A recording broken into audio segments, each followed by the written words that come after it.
룻기서는 우리가 읽은 대로 장례식으로 시작을 해서 결혼식으로 해피엔딩으로 끝나는 아주 기쁨의 단편 소설입니다.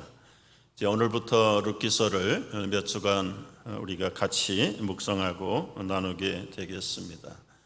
룻이라고 하는 이름의 뜻은 여자친구라는 뜻을 가지고 있는 이름이라고 합니다. 모압 출신의 룻의 파란만장한 인생 스토리를 우리가 읽게 될 것입니다. 유대인 남편을 만나 젊은 나이에 결혼했다가 젊은 나이에 홀로 과부가 된 여인, 또 역시 시험에 나오미, 과부가 된 나오미를 따라서 생소한 타국에 이민의 삶에 발걸음을 옮기게 됩니다. 룻은 매일매일 낯선 풍경에서 밀밭에 나가 이삭을 줍는 것으로 시어머니를 봉양하게 됩니다. 그러던 어느 날 마을의 재력가요 부호인 보아스를 만나 눈에 들어서 로맨스를 만들고 그리고 그의 아내가 되어서 아주 해피엔딩 러브 스토리로 끝나는 이 짤막한 룻기서를 우리는 기대합니다. 이제 오늘 이 룻기서가 시작되는 배경에 대해서, 시대적 배경에 대해서 우리 1절 첫머리에 이렇게 밝혔어요. 사사들이 치리하던 시절이었다. 이 사사 시대는 언제부터 시작됐을까요?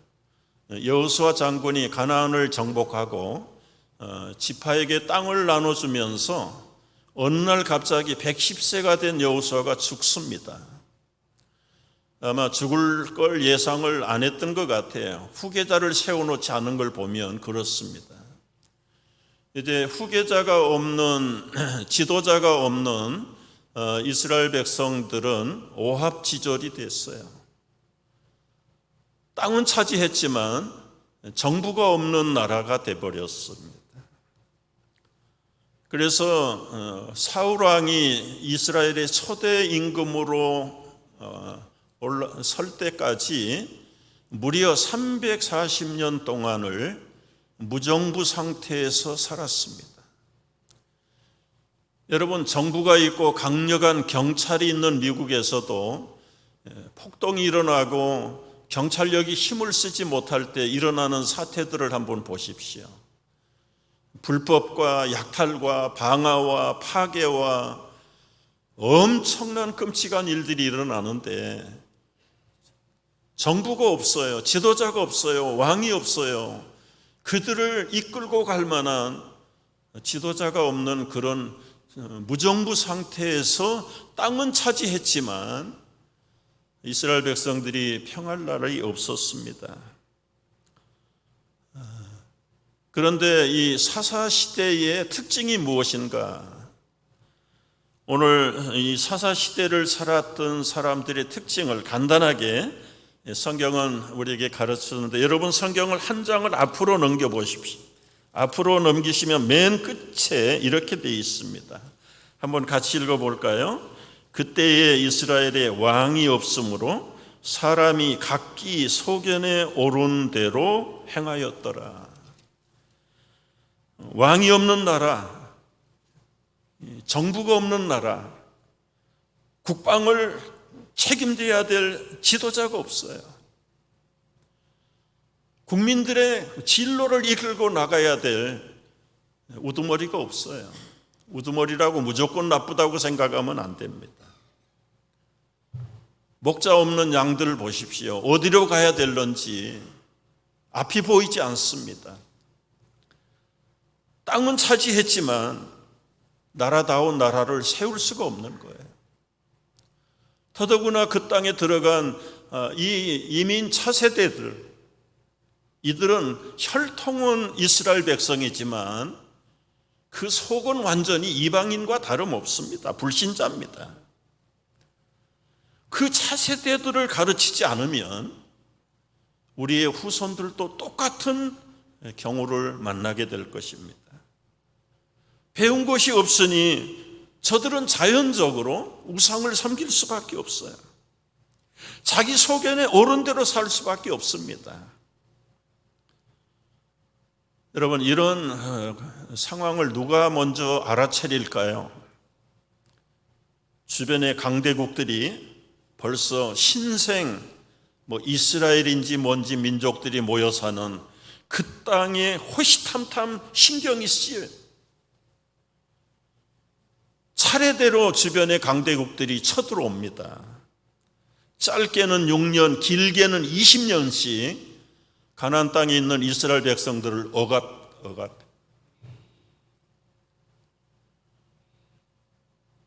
말이 땅을 얻어서 나라를 세운다고 말하지만 지금은 갈 길이 너무너무 멀어요. 이런 비극이 6번이나 반복이 되는데 이스라엘 백성들이 죽을 지경에서 더 이상 견디지 못해서 하나님을 찾고 하나님의 도움을 구합니다.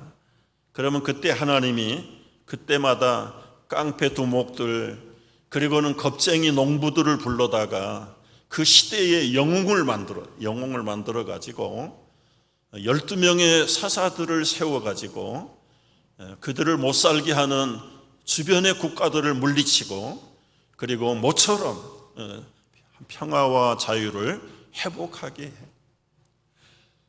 보통 40년 동안은 백성들이 정신을 차려요. 감사하고 우리가 하나님 말씀대로 살지 않다가 우상을 섬기다가 클고 다쳤는데 이제 잘 살아야지. 길어야 40년. 40년이 끝나갈 무렵에는 그 인간들이라는 물건이 참 요상이에요. 다 변심해요. 다 변심. 다시 원위치로 돌아가 있어요. 여전히 우상 섬기고 하나님 등 돌리고 그러면 또 하나님은 그냥 내버려 두세요. 하나님이 내버려 두신 건지 불러다가 매를 때리는 건지 정확하게 알 수 없지만 사필기정이에요. 자청해서 이스라엘 백성들이 매를 불러오는 거예요.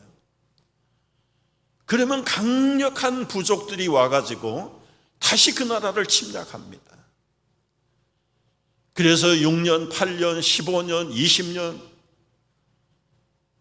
얼마나 또 피눈물을 흘리고 약탈당하고 죽임당하고 살육당하고 다 빼앗기고 인권유린당하고 굶고 죽지 못해서 살아가는.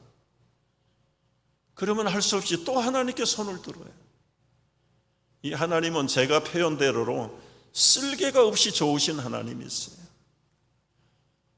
아마 뒤도 돌아보지 않고 발로 차버려도 시원찮을 백성들인데 한 번, 두 번, 세 번, 네 번, 다섯 번, 여섯 번 아마 70번씩 7번이라도 주여 용서해 주소서. 그러면 하나님은 또 그때 사사들을 일으켜 가지고 그들을 물리치고 평화를 회복하게 무려 340년 동안 그렇게.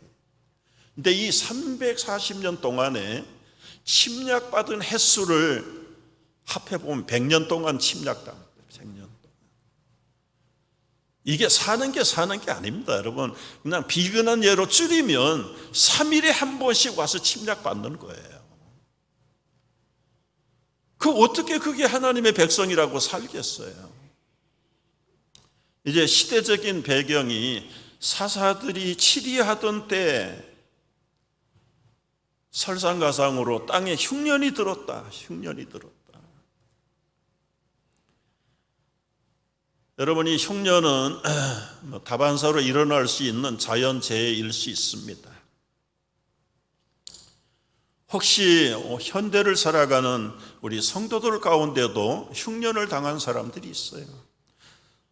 농사만 지어야 흉년입니까? 사업하는 분들 사업이 안 되는 게 흉년이죠. 경제적인 흉년이 갑자기 닥쳐요. 세계가 지금 코비드에 재앙을 당해서 경제적으로 힘들어하는 나라들이 보통이야. 코비드 재앙이 없어도 평소에도 사업을 벌렸는데 매상이 없어요. 사업을 실패해요. 비즈니스에 흉년이 온 거예요. 실직을 당합니다. 수입원이 완전히 끊어져 버리는 겁니다. 이 한 가정의 한 가족들에게 앞이 캄캄한 흉년이 닥치는 거죠. 환경적인 흉년도 있습니다. 어느 날 갑자기 건강하던 사람이 신체적인 엄청난 질병을 만나게 됩니다. 예상할 수 없는 불의의 사고를 당하는 환경적인 흉년을 만나기도 해요. 때로는 믿었던 배우자가 관계가 위기 상황에 몰리는 경우도 있어요. 모범생인 줄 알았던 자녀들이 어느 날 갑자기 일탈을 해버리는 충격적인 환경의 흉년을 만나는 가정들도 있습니다. 뿐만 아니라 우리 신앙적인 흉년도 있다는 걸 알아야 합니다. 영성이 고갈돼 버리는 거예요. 감사도 없고 이제는 믿음도 없어지고 하나님은 보이지도 않고 영적으로 바닥.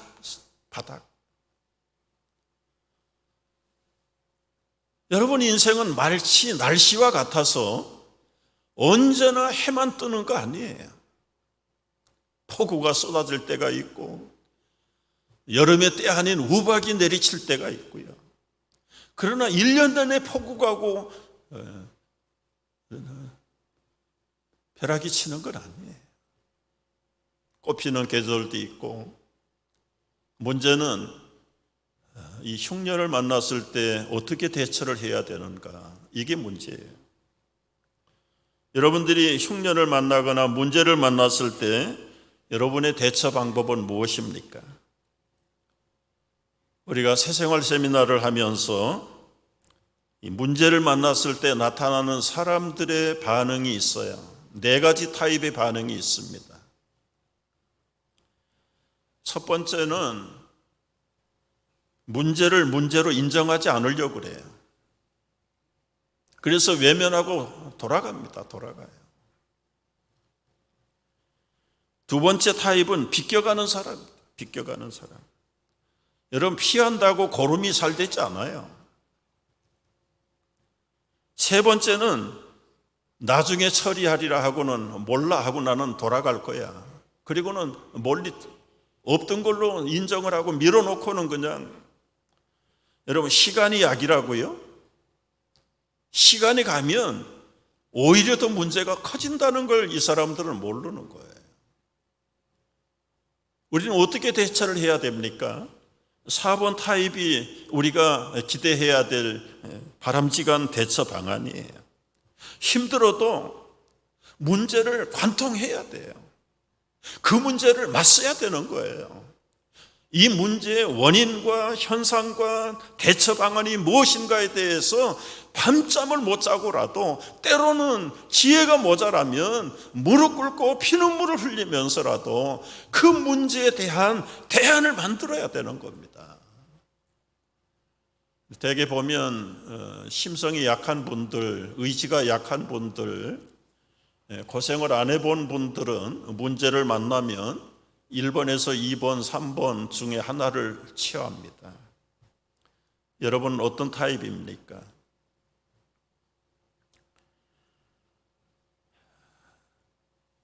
오늘 여기 엘리멜렉 나오미 부부에게 문제를 어떻게 대처했을까요?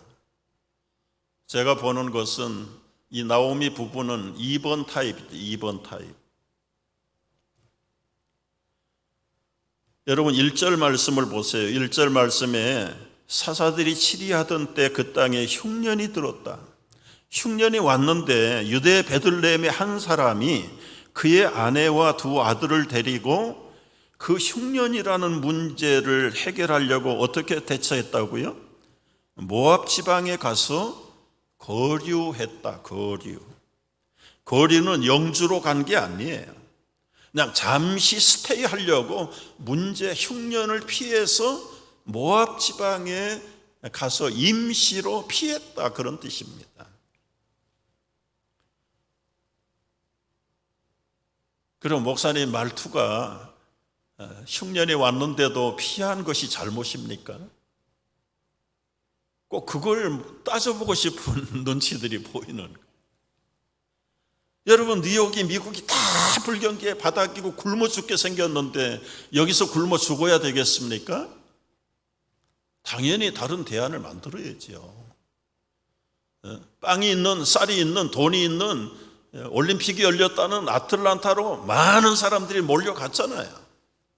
그걸 누가 뭐 잘못했다고 거기다가 시비할 이유가 없지요. 캐나다 목회할 때 들어보니까 뭐 영하 몇십 도에 떨어지는 알래스카에 1시간에 7배씩 웨이지를 준다고 하니까 한국 분들 다 알래스카까지 석유캐로 올라간 거예요.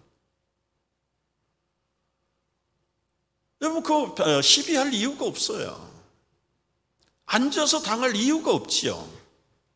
문제를 해결하기 위해서는 사업을 바꿀 수도 있고 이사를 갈 수도 있고 대책을 만들어서 실행할 수도 있는데, 여러분, 문제는 우리가 성도들이잖아요. 성도들이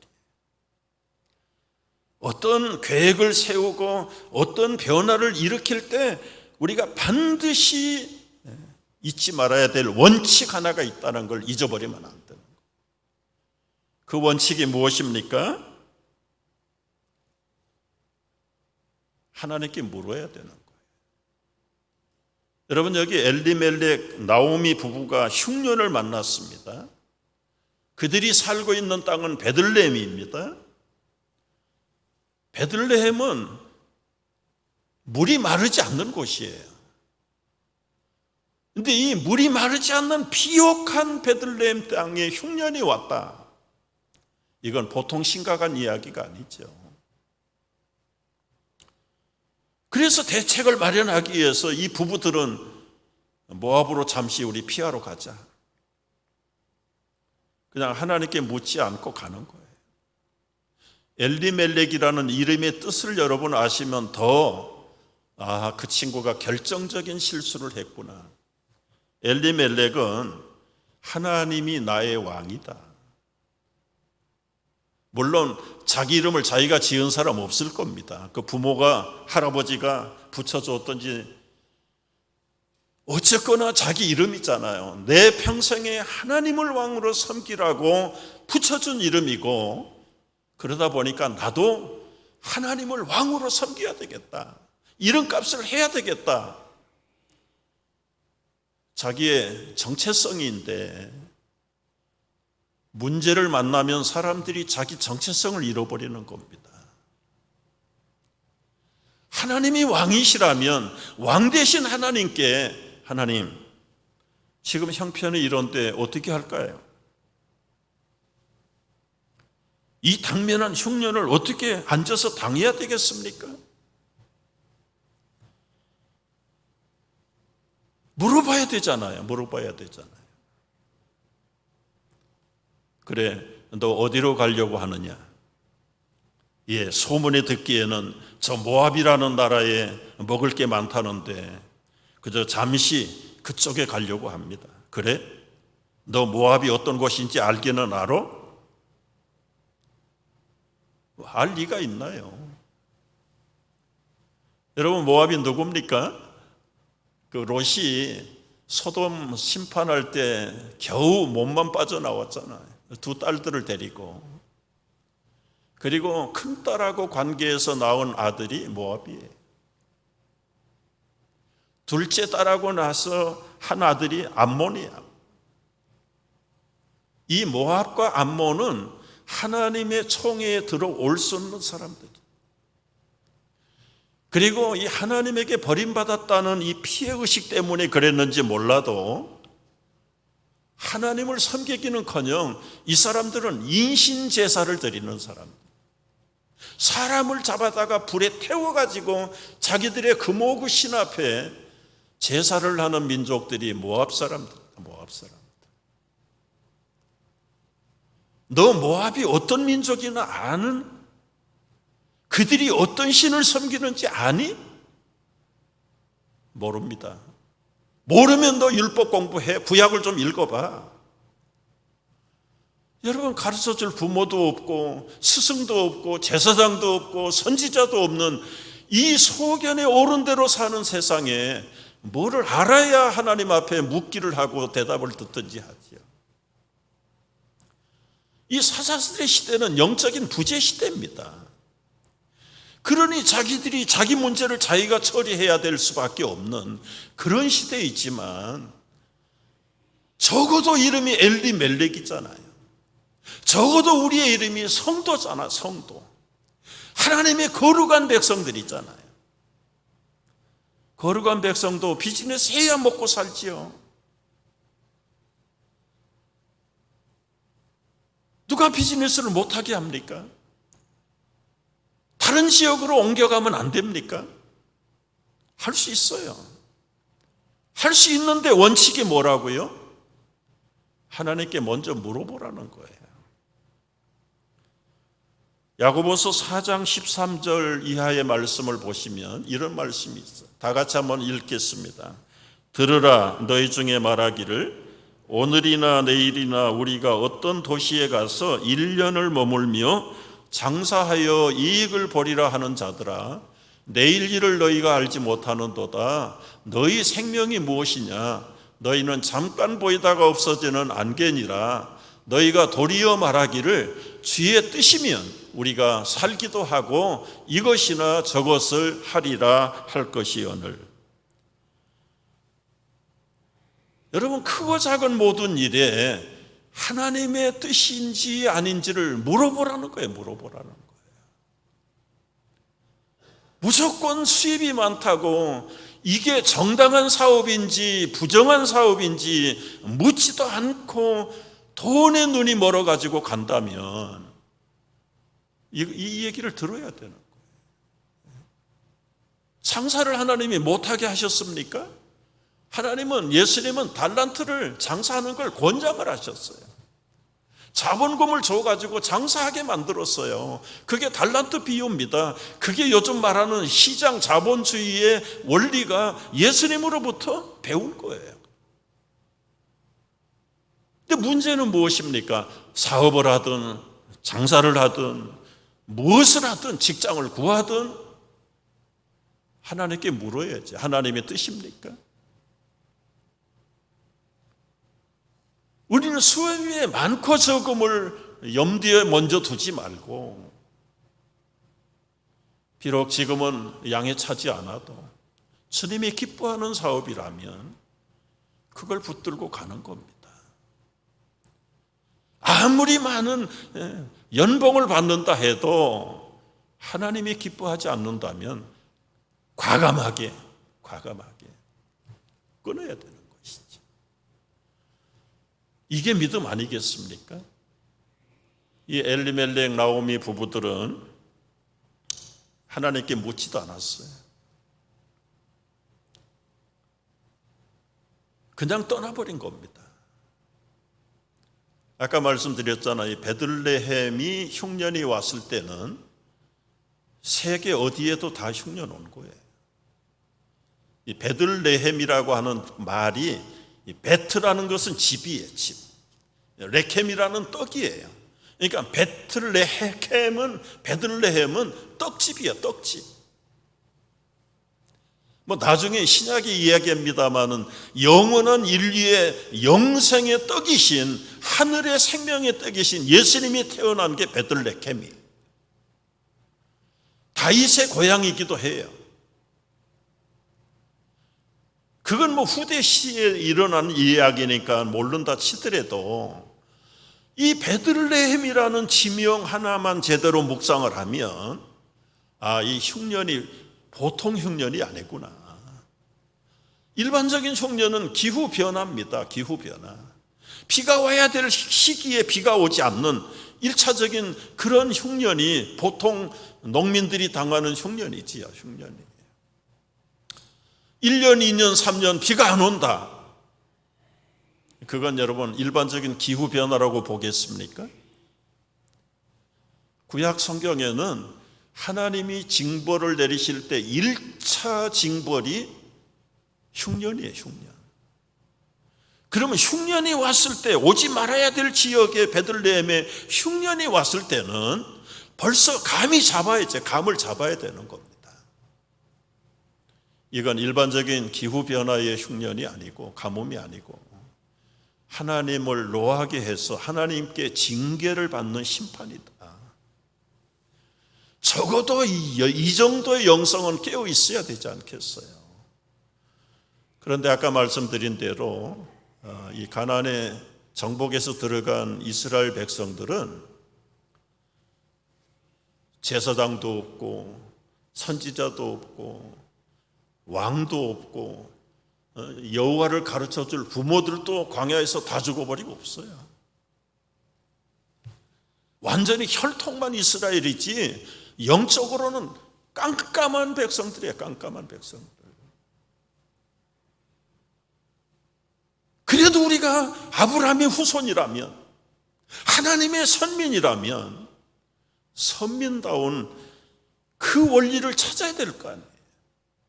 어디엔가 있을 율법을 발견해야 될 거 아니에요. 그리고 그 말씀을 스스로라도 익혀야 되는데, 시대적으로나 환경적으로나 세대적으로 볼 때 아무도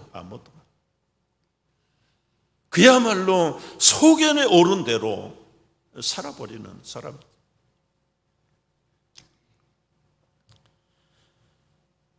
여러분, 모든 눈앞에 나타나는 우리의 문제들 배후에는 언제나 하나님의 섭리가 있다는 걸 잊지 않기를 바랍니다.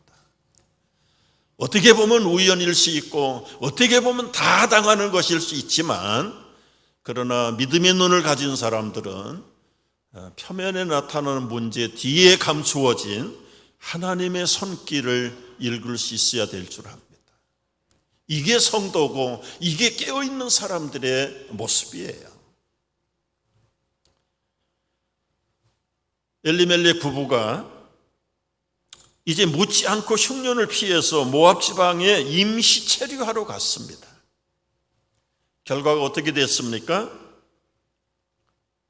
처음에는 임시 거류하러 왔지만 모압도 살아보니까 괜찮네. 그리고는 아예 그냥 눌러 앉기로 작정을 한 거예요.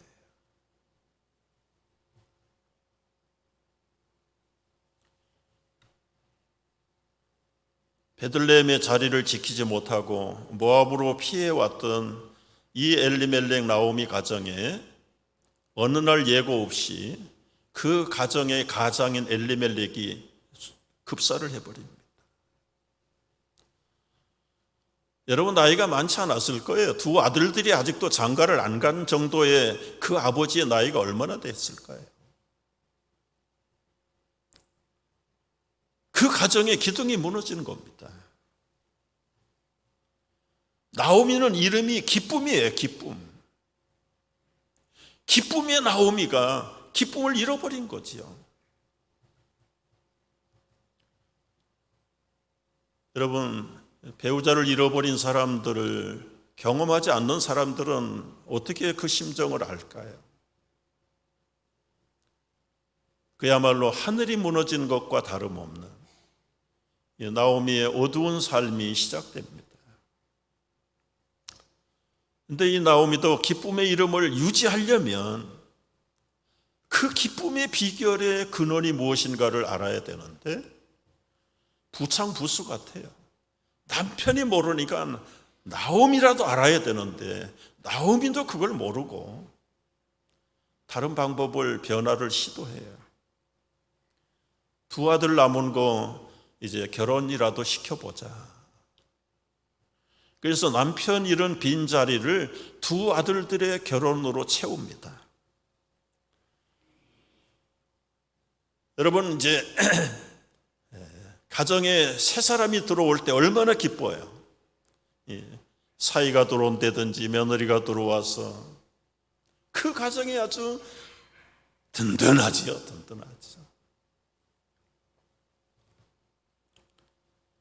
나오미가 문제를 다른 것으로 해결한다고 해서 진정한 기쁨의 나오미의 이름값을 누리게 되는가? 행복할 줄 알았어요. 빈집에 새아기들이 들어오고 홀로 살던 아들들이 다 짝을 만나서 알콩달콩 살아가는 걸 볼 때 그 남편이 잃어버렸던 빈 마음도 온데간데 없어졌을 겁니다. 그런데 나오미의 해피 유통기간은 10년이에요. 10년. 오늘 말씀 보세요. 10년쯤 그렇게 살았어요. 4절 끝에 보니까 10년쯤에 5절 말론과 기럨 두 아들들이 죽어버립니다. 죽어버립니다.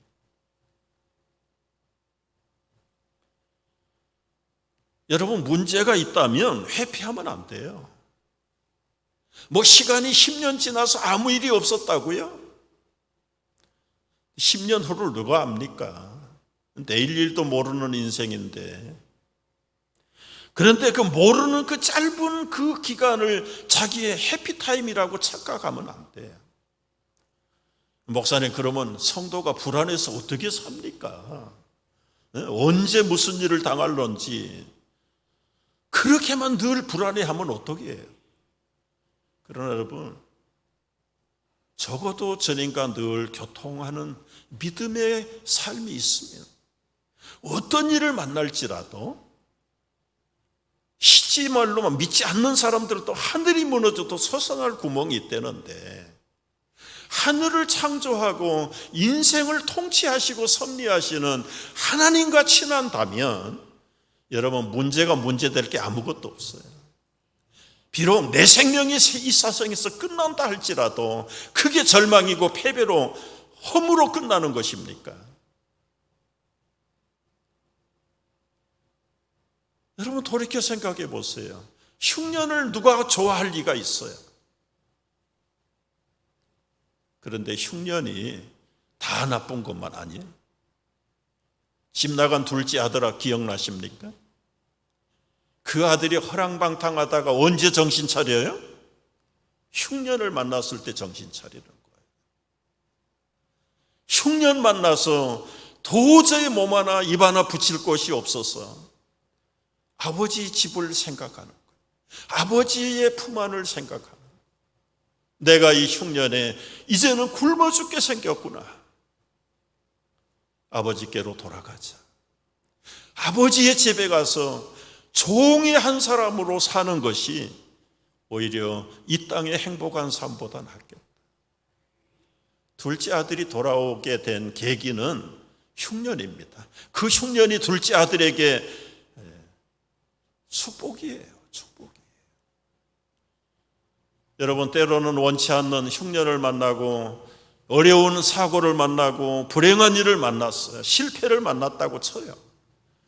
그러나 여러분, 그것을 영원히 불행이라고 생각하는 자는 영원히 불행할 것입니다.